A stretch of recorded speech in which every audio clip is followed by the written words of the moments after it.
आकाशवाणी अकोला केंद्र प्रसारित करीत आहोत प्राध्यापक डॉक्टर सदानंद देशमुख लिखित तहान या कादंबरीच्या साभिनय वाचनाचा भाग 15वा.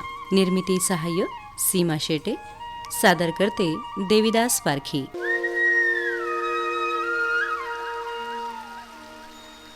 आग लागली तेव्हा गावातले माणसं बाहेर पळून आले होते.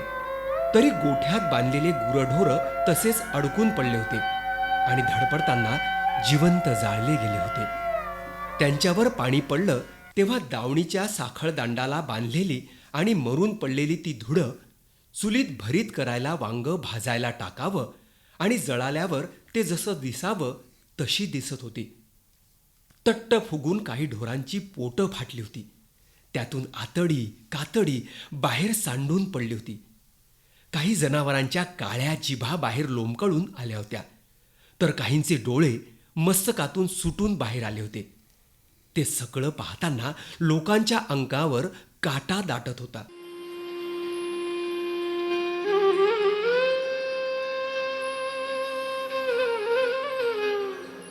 उन्हाळ्याच्या दिवसात एक पाळी काम असायचं. त्यामुळे दुपारपातोर वखरा नांगरायला चालणारे बैल दुपारी घरी आणून दावणीला बांधायची पद्धत होती.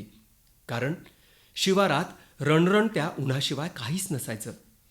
बैलांना निवांत चारा खाता यावा, विसावा मिळून रवंथ करता यावी म्हणून सगळ्याच शेतकऱ्यांचे बैल दावणीला बांधले जायचे.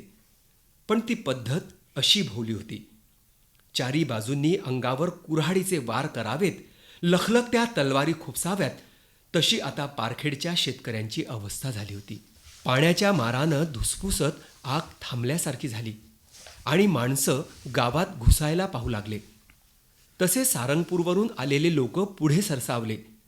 त्यांनी पारखेडच्या लोकांना चिंधळल्या सावलीत आणून बसवलं. शिवारातली आच लागलेली हिरवट झाडे जळून सांगाडा झालेल्या गावातल्या झाडांकडे व्याकुळ डोळ्यांनी पाहत होते.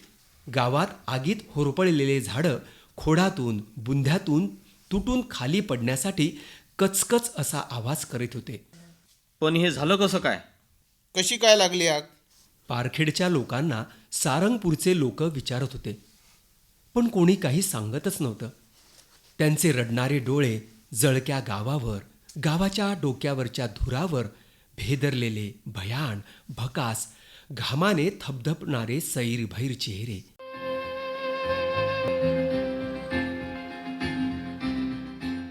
तेवढ्यातल्या तेवढ्यात काहीतरी सांगू पाहणाऱ्या एका म्हाताऱ्याला प्रमोदने हात दिला.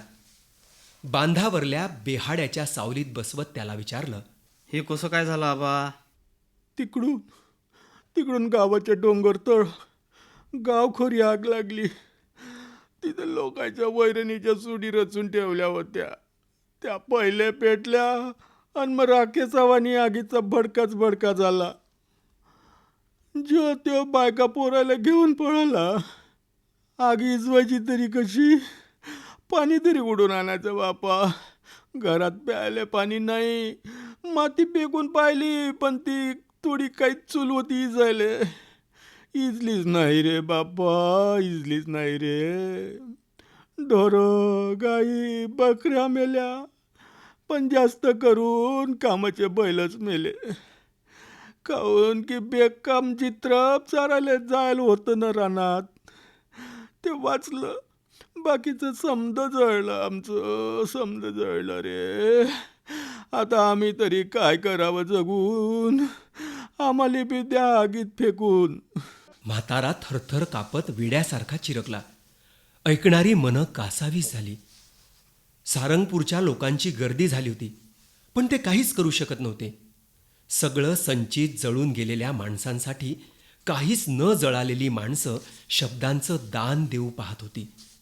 पण ते शब्दही आतल्या आत कुठंतरी जळून कोळसा झाले होते, धुरवटून गेले होते. आगीवर अग्निशामक दलाच्या गाड्या, गणवेशातले टोप्या घातलेले जवान तुटून पडले होते. सरसरते पाण्याचे पाईप हातात धरून झटत होते. आग आटोक्यात आली होती आणि कोळसा झालेलं गावच फक्त तेवढं दिसत होतं.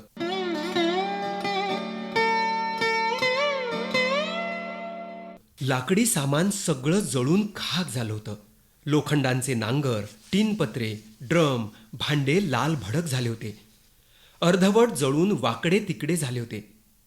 काही दगडी फाड्यांची घरं होती. त्या भिंती काळ्या दिसत होत्या. विस्त्या आगीचा एक विचित्र, भयानक पण मंदसा तडतडता आवाज भेसूर वातावरणावर अघोरी मंत्र मारल्यासारखा सरपटत होता. मध्येच निखाऱ्याच्या ढिगात काहीतरी फट करून फुटत होतं आणि माणसं त्याने दचकत होती. जळत्या ढोरांच्या मांसाचा धुरट दर्प आता माणसांची मस्तकं व्यापून टाकू लागला आणि कधीही न हुंगलेल्या त्या मरणांतिक दर्पाने लोक भणाणून गेले. मस्तक ठणकून भोवळा दाटून आल्या, उरात मळमळ दाटून आली.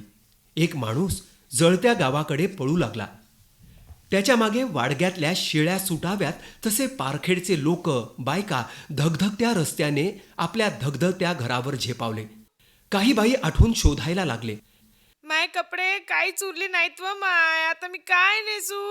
आता मी काय खाव रे बापा काय खाव? एका बाईनं अंगावर ओली राख ओढून घेत आकांत मांडला. आता मी कुठं राहू? मपले बैल कुठे गेले? आता मी कुणबी कशानं करू? माणसं जळत्या निखाऱ्याला प्रश्न विचारू लागले. सैरा वैरा इकडच्या तिकडे पळू लागले. अरे बाबा, त्या निखाऱ्यावर फिरणाऱ्या लोकांना आणा इकडे कलवून, नाही तर चटके लागून फोडं येतील त्याच्या अंगाले. असं झाडाखाली बसलेल्या माणसांच्या टोळक्यातला नंदू आळशी म्हणाला. तसे काही लोक पुढे पळाले. भिकाऱ्यांनी उकिरड्यातून किंवा कचऱ्याच्या ढिगाऱ्यातून वणवण फिरत वस्तू शोधाव्या तसे रडणारे, आसवं ढाळणारे पारखेडचे लोक आपल्याच घराच्या जळत्या ढिगाऱ्यात काहीतरी शोधत होते. मध्येच काहीतरी हाताने उचलत होते. चटका बसत होता तसे हात झटकत होते.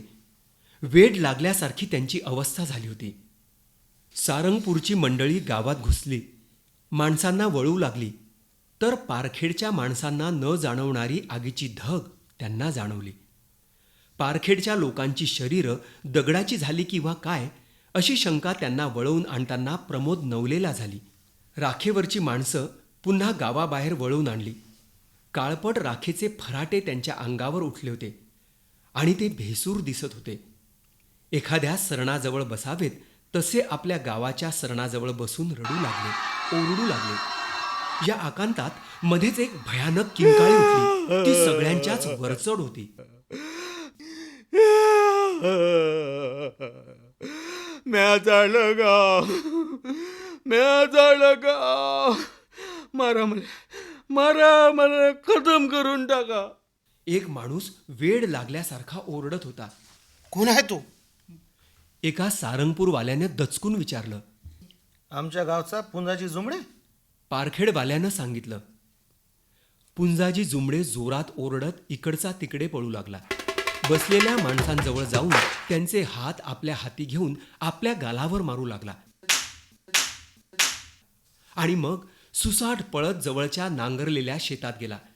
ढेकळात आपलं तोंड खुपसून बका माती खायला लागला. मध्येच मातीच्या घासातले दगड त्याच्या दातावर कचवचत होते. दाताशी आलेल्या दगडांना तोंड वाकडं करून चावून चावून खात होता. गिळून घेताना नरड्याची घाटी घटघट हलणारी. तोंडात जे गेलं त्यातलं काहीच थुकायचं काम नाही. मध्येच त्याने माकडासारखे दात काढून दाखवले, हातांचे बोटं उठवून दाखवले. आवो काऊन तुम्ही असे पिसाटल्यासारखे करायला लागले हो? आता तुम्हीच असं केल्यावर मी कोणाच्या तोंडकडी पाहू, कोणाले माहे करम भोग सांगू? त्याची ती अवस्था पाहून बायकांच्या घोळक्यात बसलेली त्याची बायको रडाय ओरडाय लागली. तिला रडता ओरडताना पाहून तिचे दोन्ही पोरं तिला बिलगले आणि तेही भेसूर रडायला लागले. अग्निशामक दलाच्या गाड्यांपैकी एक गाडी मारुतीच्या पाराजवळ उभी होती आणि दुसरी वेशीजवळ उभी होती. दोन्ही गाड्यांच्या पाईपातून पाण्याच्या धारा उठत होत्या. काही बायका पोरं पाण्याच्या धारांवर झेपावत ओंजळीत पाणी भरून आपली तहान भागवण्याचा प्रयत्न करीत होते. नाकळती पोरं धारांखाली आंघोळीला उभी राहावीत तशी उभी राहिली. या माणसाची लय धनदौलत होती वाटते, म्हणून तो त्यो असा बाव चाळल्यासारखा करायला लागला. प्रमोदने जवळ बसलेल्या त्या म्हाताऱ्याला विचारलं. कशाचं धन आणि कशाचे पैसे. 2 बैलाची कुणबीक होती बिचाऱ्याची.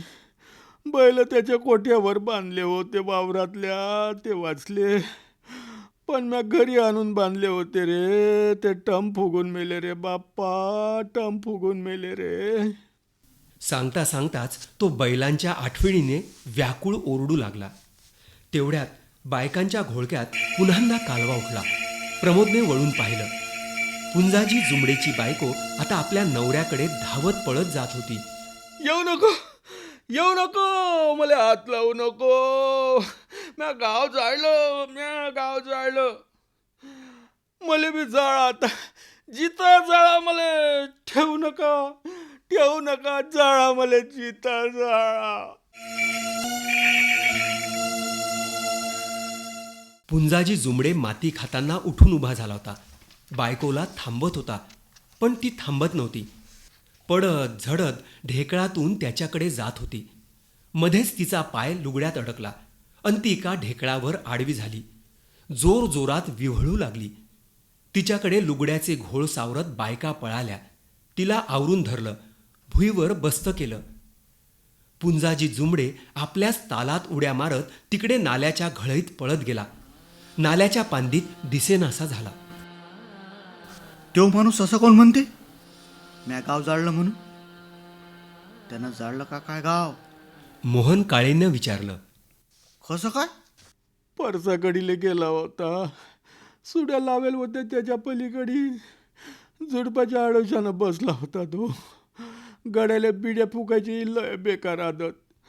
बिडी पिगून झाल्यावर ती गाफील फेकली त्यानं. जवळच्या गवतात पडली असन. गड्याचं ध्यानच नाही. करत असेल विचार, बहुतेक रातच्या पाणी भरायचा. तसा झाला उठून. इकडे पाराजवळ येऊन पाहते तर तिकडे सुडी धडकून पेटली. पहिले एक पेटली, मग सगळ्याच. पाहून गडी आरडाआरडी करत सांगायला लागला, म्या गाव पेटवलं. पण गावकरी तरी काय करणार. घरात कोरडा नलडा वल्ला करायपुरतं बी पाणी नाही. तिथं आगीवर काय टाकणार बाप्पा. आलं जीव वाचवत पळत गावाच्या बाहेर. माय मी याच्या अशा माणसाले तर खरंच जित्त जाळून मारायला पुरते.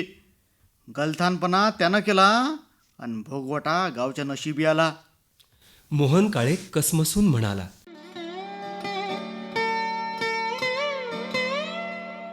तेच तर म्हणणं आहे ना त्याचं. मगाशी जळत्या आगीत उडी द्यायला पाहत होता. आम्ही धरून आवळला. आता लोक दातखिळी बसून बेशुद्ध पडला होता. आता सुदीवर आला तर तेच वरडायला लागला. झाला गडी होता पागल झाला. गेला कामातून. असं म्हणून म्हाताऱ्यानं कपाळाला हात दिले आणि सुस्कारत बसला. खसा घाम पुसू लागला. मग बराच वेळ झाडाखालच्या माणसातलं कोणीच काही बोललं नाही. माणसं सुस्कारत बसले अन बायका नाक वरपत भुईला पुसू लागल्या. सगळे मर्तुकीला आल्यासारखे मरणकळा भोगत बसले. अंगावर तोंडावर वाऱ्यानं काळी राख उडवत आणली होती. एकमेकांच्या तोंडाकडे पाहत माणसं ती पुसायला लागले. तर तोंडावर काळे फराटे उठले आणि ते अधिकच भेसूर दिसायला लागले. आता पारखेडच्या लोक आले, सरकारकडून नुकसान भरपाई भेटेल ना हो आळशी बुवा? कोणीतरी नंदू आळशीला विचारलं. नुकसान भरपाई तर भेटायलाच पाहिजे बा. अरे काय चाटायची बापा ती नुकसान भरपाई? आमचा तर जलम जळून राग झाला ना. आता समधे येतील. आमदार, तहसीलदार, कलेक्टर, BDO समधे झुळकं गाव पाहायला येतील. त्याइले आपल्या गावात अडून धरू. जातांनी नाही तर येतांनी. आणि आपल्या पाणी टंचाईचं घरानं मांडू त्याच्या पुढे. प्रमोदच्या डोक्यात विचार सळसळत आला. तो त्याने ताबडतोब बोलून दाखवला. तसे सारंगपूरचे माणसं खुश झाले. बरोबर आयडिया काढली गाड्या. हो, आपण आता तसंच करू. असं सगळे म्हणायला लागले. सगळे पुढारी गावात थोपून धरल्यावर त्यांना कसं अडवायचं, काय सांगायचं याची चर्चा सारंगपूरचे लोक करायला लागले. आणि पारखेडचे लोक त्यांचं बोलणं काळे फराठे उठलेल्या भकास तोंडाने ऐकायला लागले. पाण्याच्या धारा उठत होत्या. तिकडे आता पाणी पिणाऱ्यांची, आंघोळ करून घेणाऱ्यांची बरीच संख्या वाढली होती. आपला पुंजाजी जुमडे खलास झाला, मेला. लवणाकडून एक माणूस असं ओरडत आला तसे सगळे उठून उभे झाले. काहींच्या अंगावर थरथरून कापरं भरलं. कोण मारलं त्याले? मोहन काळेनं पुढे जात विचारलं. कोण मारलं नाही त्याले, त्याच्याच मरीनं मिरला तो. मी चाललो होतो मापल्या वावरात, तर मंदातच बांधावरच्या चिंचीच्या झाडाले पुंजाजी जुमड्याचं मडं लटकताना दिसलं. गोठ्यातले बैल त्यानं सोडून दिले आणि बैलाच्या कासऱ्याले फाशी घेतली. खलास झाला. हातभर जीभ बाहेर पडली आहे. लई भयानक दिसते तो. पहा, अरे माया अंगाले कसं कापरं भरायला लागलं ते. असं म्हणून सांगणारा माणूस खाली बसला. एवढ्या धगधग वातावरणात त्याला हुडहुडी भरली होती. थरथर कापत होता. चला जाऊ, चला जाऊन पाहू. अरे पुंजाजीच्या बायकोल्यान पोराल्या ना. असा कल्लोळ झाला आणि माणसं पुंजाजी जुमडेच्या गोठ्याकडे पळायला लागले. आपल्या नवऱ्याने फाशी घेतल्याची बातमी समजताच पुंजाजी जुमडेच्या बायकोनं शिवार हादरून सोडणारा हंबरडा फोडला. तिच्या आवाजाने विजणारं जळीत पुन्हा पेटून उठल्यासारखं झालं. मग तिच्या तोंडातून आवाजच फुटेनासा झाला. ती जोर जोरात ओरडू पाहत होती, तडफडत होती, पण बोलताच येत नव्हतं. वाचा गेली होती म्हणून हातवारे करीत होती. 2 माणसांनी तिला पकडलं आणि तसंच फरफटत तिकडं फाशी घेतलेल्या झाडाकडे चालवलं. मी सांगत होतो ना, अहो लय नेकीचा माणूस होता हो आमचा पुंजाजी. लय नेकीचा होता माणूस. नाही सण झाला त्याचा, त्यालेच गुन्हा. घेतली त्यानं आपली आपल्यालाच करून सजा. पण बरं झालं नाही तर पिसायल्या कुत्र्यावानी बदाडत जावत इथं तिथं भुईवर तळमळला असता रे बाप्पा, भुईवर तळमळला असता रे. मघाशी पुंजाजी जुमडेबद्दल सांगणारा म्हातारा थरथरत चालत होता आणि चालताच असं बोलत होता. चेहऱ्यावर घामाचे ओघळ थपथपून आले होते. ते धोत्र्याच्या सोग्याने, हाताच्या बाहीने रगडून पुसत होता. असा चेहरा रगडून पुसताना त्याच्या तोंडाची आग होत होती. तशीच त्याच्या मनाचीही आग होत होती. अडखळत पावलं उचलत होते. कोणीतरी लोटल्यासारखा म्हातारा पुढे चालत होता. चालताच ढापाळत बडबडत होता.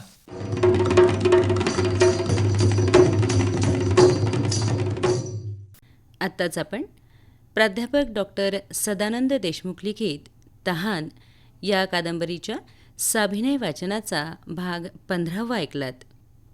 वाचक स्वर होता आनंद जहागीरदार यांचा. सहभाग होता किशोर कुकडे, देविदास पारखी, सुधीर फुलके, सचिन म्हैसने, पूजा काळे, रश्मी कोल्हटकर आणि विजय घरे यांचा. निर्मिती सहाय्य होतं सीमा शेटे यांचं. सादरकर्ते देविदास पारखी. ही आकाशवाणीच्या अकोला केंद्राची निर्मिती होती.